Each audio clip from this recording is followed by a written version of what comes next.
بسم اللہ الرحمن الرحیم۔ ہم آپ کو العارف اسلامک وائس چینل میں خوش آمدید کہتے ہیں۔ طلاق یافتہ بیوہ کی عدت کے مسائل انتہائی آسان ترین انداز میں آپ کے سامنے پیش کیے جا رہے ہیں، اور یہ سوالاً جواباً ہیں تاکہ آپ کو سمجھنے میں مزید آسانی ہو جائے۔ عدت کیا ہوتی ہے اور اس کا مطلب کیا ہے؟ عدت سے مراد وہ دورانیہ ڈیوریشن ہے جو عورت کو شوہر سے خلا لینے یا طلاق واقع ہونے یا تنسیخ نکاح کے بعد خاص مدت کے لیے گزارنا ہوتا ہے۔ یہ وہ دورانیہ ہے۔ یاد رہے کہ طلاق کی عدت کے لیے میاں بیوی کو تنہائی میں کچھ وقت گزارنے کا موقع ملنا لازمی ہے۔ اگر نکاح ہوا لیکن اکیلے میں وقت نہیں گزارا، موقع نہیں ملا، اور کسی وجہ سے طلاق، خلا یا تنسیخ نکاح ہو جائے تو اس صورت میں عورت پر عدت گزارنا لازم نہیں ہوتا، اور اگر ایسی ہی خاتون رخصتی سے پہلے بیوہ ہو جائے تو اس پر عدت گزارنا لازم ہوتا ہے۔ عدت والی مدت کیسے شمار کی جائے گی؟ عدت کے دنوں میں گنتی کا آغاز طلاق کے وقت یا وفات کے وقت کیا جائے گا۔ دوران عدت معاشرتی معاملات کے لیے دینی اور فقہی احکامات کیا ہیں؟ جواب: دوران عدت معاشرتی معاملات کے لیے دینی اور فقہی احکامات درج ذیل ہیں۔ نمبر 1، بیوہ عورت عدت کے دوران زیب و زینت اور میک اپ نہ کرے۔ بیوہ عورت یا عدت والی خاتون شوہر کے گھر سے بلا ضرورت باہر نہ نکلے۔ بیوہ عورت شوہر کے سوگ میں رہے گی۔ بیوہ عورت کو گھر کے ضروری کام کاج کے لیے گھر سے باہر جانے کی اجازت تو ہے، لیکن رات گھر میں ہی آ کر قیام کرے۔ نمبر 5، بیوہ عورت کے عدت کے دوران نکاح کا پیغام اسے نہیں ملنا چاہیے اور اسے وصول بھی نہیں کرنا چاہیے۔ نمبر 6، بیوہ یا طلاق یافتہ عورت عدت کے دوران دوسرا نکاح نہ کرے، سورۃ البقرہ۔ اور نمبر 7، عدت کے فوراً بعد نکاح ثانی جتنا جلدی ہو جائے اتنا ہی زیادہ بہتر ہے، اور عارضی سہاروں کے ساتھ سمجھوتا کر کے زندگی نہ گزارے۔ سوگ کسے کہتے ہیں؟ سوگ منانا یعنی زیب و زینت کو چھوڑنا، ترک کرنا، اوائڈ کرنا۔ لسان العرب مشہور اور کئی جلدوں میں ڈکشنری ہے جس میں لکھا ہے کہ شوہر کی وفات کے بعد عدت گزرنے تک زینت اور خوشبو وغیرہ چھوڑ دینا۔ کسی ایسی عورت کو جو اللہ تعالیٰ اور روز قیامت پر ایمان رکھتی ہو، خاوند کے علاوہ مرنے والے پر 3 دن سے زیادہ سوگ منانا جائز نہیں ہے۔ خاوند کی وفات پر 4 مہینے 10 دن کا سوگ منائے گی۔ کیا عورت اپنے گھر کے علاوہ کہیں اور بھی عدت پوری کر سکتی ہے، مثلاً اپنے ماں باپ، بہن بھائی وغیرہ کے گھر میں؟ جواب: عورت کو عدت اسی گھر میں پوری کرنی چاہیے جس گھر میں عدت واجب ہوئی ہے، یعنی جس گھر میں شوہر کی وفات کے وقت وہ موجود تھی، مگر یہ کہ وہ مکان کسی دوسرے کا ہو، رینٹ پہ ہو، اسے وہاں رہنے نہ دیا جائے، یا گرنے کا خطرہ ہو، یا گر چکا ہو، یا اس گھر میں خاتون کو اپنی جان و مال، عزت آبرو کے بارے میں خوف لاحق ہو، یا کوئی بھی ایسا نہ ہو جو اس کی ضروریات زندگی کا انتظام کر سکے۔ ضروریات زندگی آسانی سے پوری نہ ہو سکتی ہوں، اور یہ بھی ممکن نہ ہو کہ کوئی بھائی، کوئی دوسرے قریبی عزیز رشتہ دار اس کے پاس رہ کر اس کی حفاظت کر سکیں، تو اس صورت میں وہ اپنے ماں باپ، بہن بھائی کے گھر میں رہ کے عدت پوری کر سکتی ہے۔ حدیث مبارکہ سے بھی یہی ثابت ہے کہ اگر عورت کو خطرہ لاحق ہو تو وہ کسی اور جگہ دوران عدت منتقل ہو سکتی ہے۔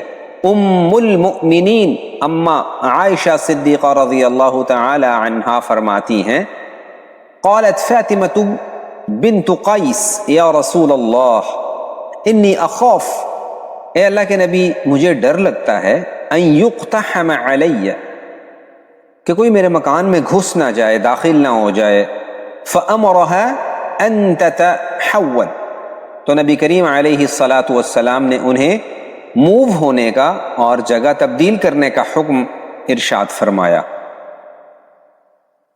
طلاق یافتہ یا بیوہ کی عدت کا وقت کب سے شمار ہوگا؟ طلاق کی عدت کا وقت طلاق دیتے ہی شمار ہونا شروع ہو جائے گا، کاؤنٹ ہوگا، اور حضرت عبداللہ بن عباس رضی اللہ تعالی عنہما حدیث نقل فرماتے ہیں کہ عدت عورت کی اسی دن سے شروع ہوگی جس دن اسے طلاق دی گئی ہو یا جس دن اس کا خامد فوت ہوا ہو۔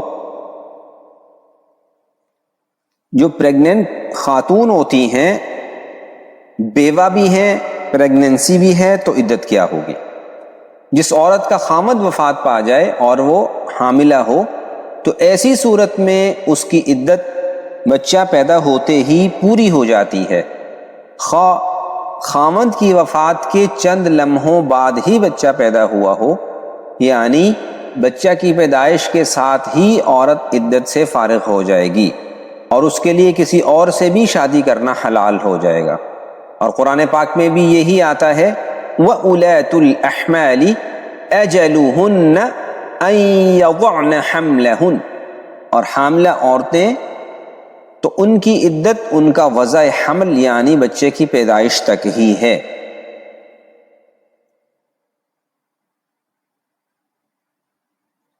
اسی طرح سے جس خاتون کو طلاق ہوئی ہو اور وہ بھی پریگننٹ ہو اور جو ہی بچہ پیدا ہوا ہو، تو آپ آخری لائن میں دیکھیے کہ وہاں پر حدیث پاک صحیح مسلم کے حوالے سے کتاب الطلاق میں موجود ہے کہ جو ہی بچہ پیدا ہوا ہو اس کے بعد وہ چاہے تو نکاح کر سکتی ہے کیونکہ اس کی عدت پوری ہو چکی ہے۔ اگر کوئی خاتون بیوہ تو ہے لیکن حاملہ نہیں ہے تو عدت کیا ہوگی؟ تو اس صورت میں عدت ہوگی 4 ماہ 10 دن۔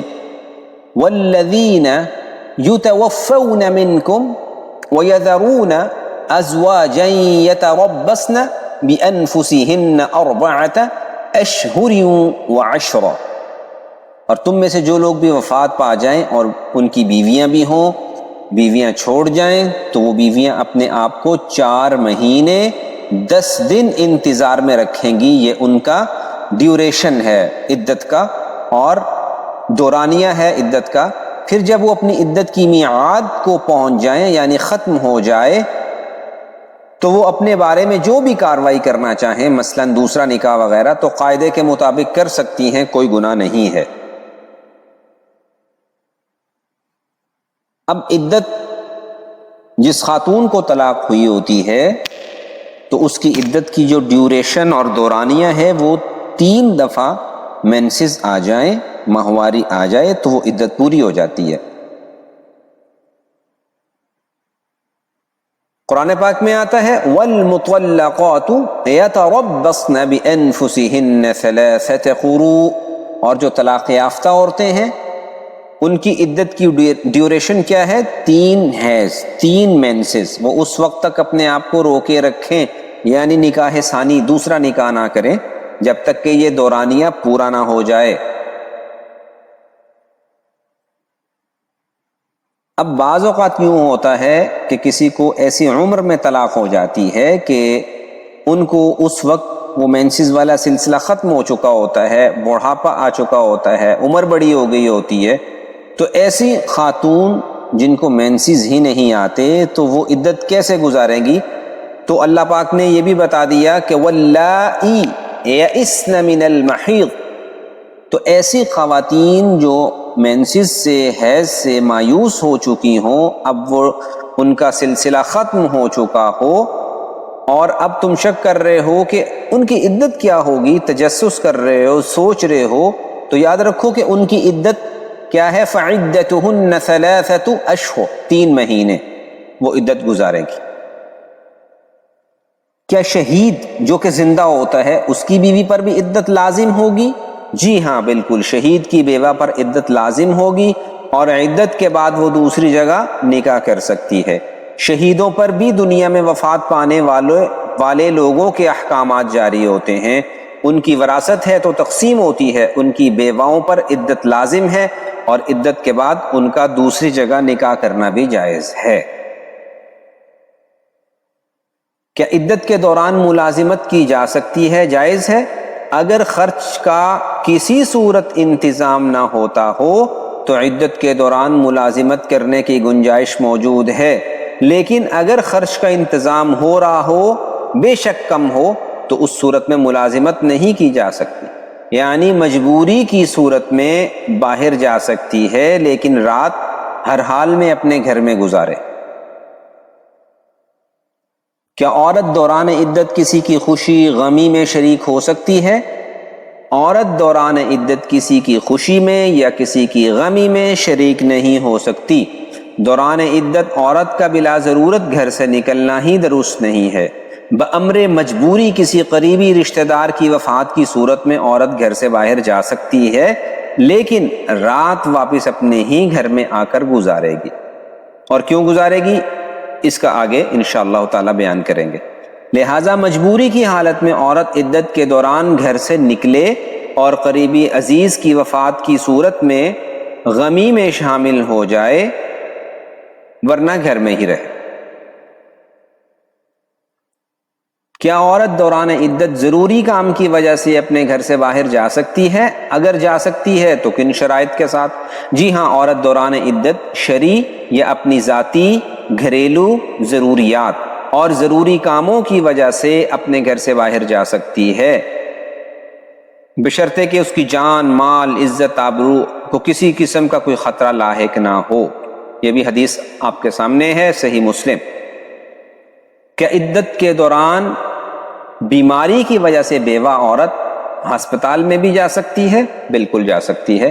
اگر عدت کے دوران بیوہ عورت کی طبیعت خراب ہو جاتی ہے یا طلاق یافتہ کی طبیعت خراب ہو جاتی ہے تو اس صورت میں ہاسپٹل میں داخل کروا کے اس کا علاج کروایا جا سکتا ہے، کیونکہ انسانی جان کی حفاظت ضروری ہے، اس سے بڑی کوئی مجبوری نہیں ہوتی، اس لیے دوران عدت ہاسپٹل میں داخل ہونے میں کوئی حرج نہیں ہے۔ بیوہ عورت عدت کے دوران اپنے بیٹے کا نکاح کرنا چاہتی ہو تو کیا اس میں شرکت کر سکے گی؟ بیوہ عورت عدت کے دوران اپنے بیٹے کا نکاح کرنا چاہتی ہے تو اس صورت میں وہ اپنے بیٹے کو مشورہ دے دے نکاح کا، یہ تو منع نہیں ہے۔ البتہ شادی کی خوشی کے کاموں میں خود حصہ نہیں لے گی، نیا لباس ہے تو نہیں پہنے گی، مہندی ہے تو نہیں لگائے گی، زیب و زینت ہے تو نہیں اختیار کرے گی، گھر سے باہر نہیں نکلے گی تاکہ سوگ قائم رہے۔ جب تک عدت کا زمانہ ہے تب تک سوگ ضروری ہے۔ خلاصہ کلام جو ہم نے بتایا تھا کہ ایسا کیوں ہے، تو آپ اب احادیث کے ریفرنسز بھی دیکھ لیجئے کہ عدت والی خاتون شوخ لباس نہ پہنے، زیورات نہ پہنے، مہندی کا استعمال نہ کرے، سرما نہ لگائے۔ ابو داؤد۔ اگر آنکھیں خراب ہوں، کوئی دوا میسر نہ ہو تو سرما کو دوائی کے طور پر استعمال کیا جا سکتا ہے، لیکن رات کے وقت استعمال کیا جائے، صبح صاف کر لیا جائے۔ ابو داؤد۔ خوشبو سے اجتناب کیا جائے، اور اگر خوشبودار صابن بھی ہے تو نہانے کے لیے استعمال نہ کیا جائے۔ اسی طرح خوشبو دار تیل، عطر وغیرہ کا استعمال کرنے سے بھی گریز کرے۔ صحیح بخاری۔ تو ان ساری باتوں کا خلاصہ یہ نکلتا ہے کہ عدت والی عورت کے لیے زیب و زینت اختیار کرنا، خوشبو لگانا، تیل لگانا، سرما، مہندی لگانا، بلا عذر شرعی گھر کی چار دیواری سے باہر نکل جانا، سفر کرنا، خوشی غمی کے موقع پر گھر سے نکل جانا، نکاح یا منگنی وغیرہ، یہ سب امور میں اس کی شرکت جائز نہیں ہے۔ البتہ اگر سر درد ہو رہا ہو تو علاج کے طور پر سر میں تیل وغیرہ لگانے کی اجازت ہے۔ اسی طرح دوران عدت گھر میں کسی مخصوص کمرے میں بیٹھنا بھی ضروری نہیں ہے، پورے گھر میں چاہیں گھوم سکتی ہیں، پھر سکتی ہیں، گھر کی چار دیواری میں رہتے ہوئے کھلے آسمان تلے بھی جا سکتی ہے، بوقت ضرورت علاج معالجے کے لیے ڈاکٹر کے پاس جا سکتی ہے، گھریلو کام کاج کر سکتی ہے۔ اس میں کوئی حرج والی بات نہیں ہے۔ ایک اور چیز جس کی سلائیڈ آپ کے سامنے نہیں آئی کہ بعض لوگ سمجھتے ہیں کہ عدت کے دوران خاتون کو ہر کسی سے پردہ کرنا چاہیے، ایسا نہیں ہے، بلکہ محرم رشتہ داروں کے سامنے وہ ویسے ہی جا سکتی ہے، اور جہاں تک غیر محرم کا تعلق ہے تو اس میں عدت میں ہو نہ ہو ان کے سامنے جانے کی شریعت ویسے ہی اجازت نہیں دیتی۔